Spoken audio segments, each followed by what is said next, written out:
The wind howled across the wide, endless plains, carrying dust like whispers of long-forgotten souls. The sun had dipped behind the western ridge, bleeding gold across a sky bruised with grey. Out there, on that lonely stretch of prairie road, a lone rider appeared, tall, broad-shouldered, and silent as the land itself. His horse, a dark bay stallion, trotted through the wind like it knew every secret this desert ever held. And in the flicker of fading light, his eyes caught the last fire of the dying sun. If you'd seen him then, that man riding out of the storm, you'd never forget it. Because that was the moment Clara Monroe's life changed forever. The first time she saw him, he was no more than a shadow moving against the storm. Clara had been standing on the porch of her family's ranch, the Silver Creek homestead, where loneliness hung thicker than the dust on her boots. She had been alone since her father's death, and the silence of those nights had become unbearable. Wolves had been spotted nearby, and rumors of bandits spread through town like wildfire. Yet it wasn't the wolves that haunted her. It was something else, something she couldn't name. Each night she'd dream of a man, faceless but strong, a man who would ride through thunder to reach her.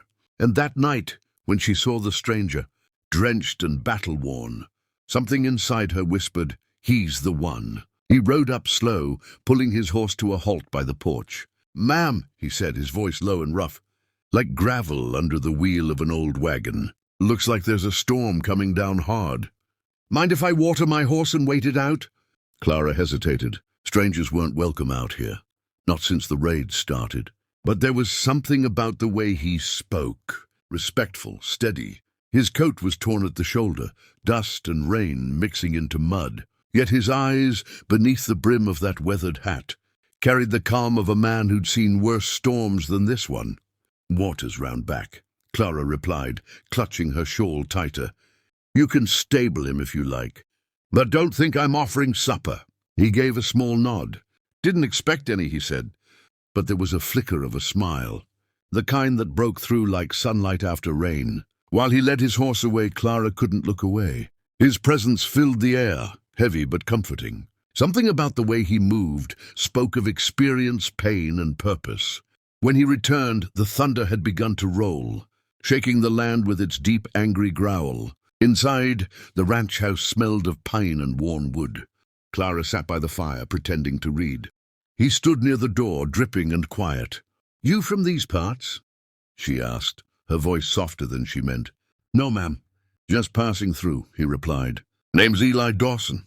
Used to ride cattle up in Wyoming before things turned ugly." "What happened?" He looked into the fire, his jaw tightening. "Let's just say I trusted the wrong men, and they made sure I paid for it." The silence that followed carried more weight than words ever could. Outside, the storm lashed against the windows.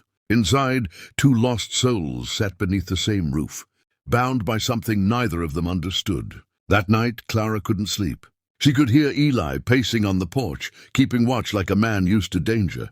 When the thunder cracked again, she glanced out her window, and there he was, lightning flashing over his shoulders, his hand resting near his holster.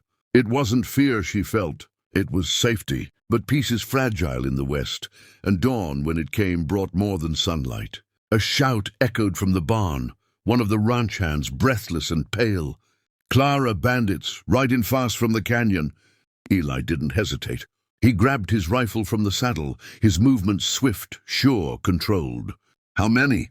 "4, maybe 5, the man gasped. Clara's heart pounded. She'd heard of these men, the McCullen gang, known for robbing lonely ranches. They'd burned the Thompson place just a week ago. "Get inside," Eli ordered. "I can fight," Clara protested. "Not today, you can't." His eyes locked with hers, firm, protective, unyielding. "You'll stay low and you'll trust me." It wasn't the words that silenced her.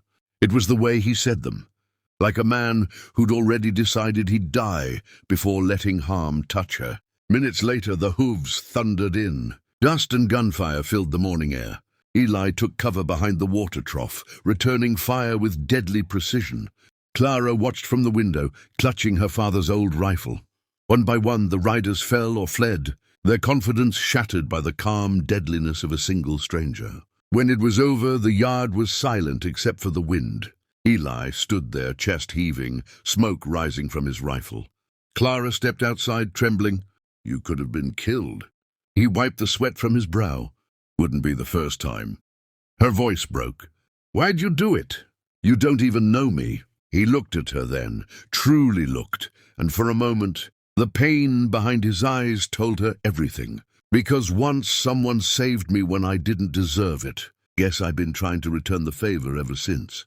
The words hit her like a wave, soft, deep, and endless. That night, as the sunset painted the sky in gold and red, Clara found herself sitting beside Eli on the porch. "You planning to ride on tomorrow?" she asked. "Maybe, maybe not. Depends if the wind changes." She smiled faintly.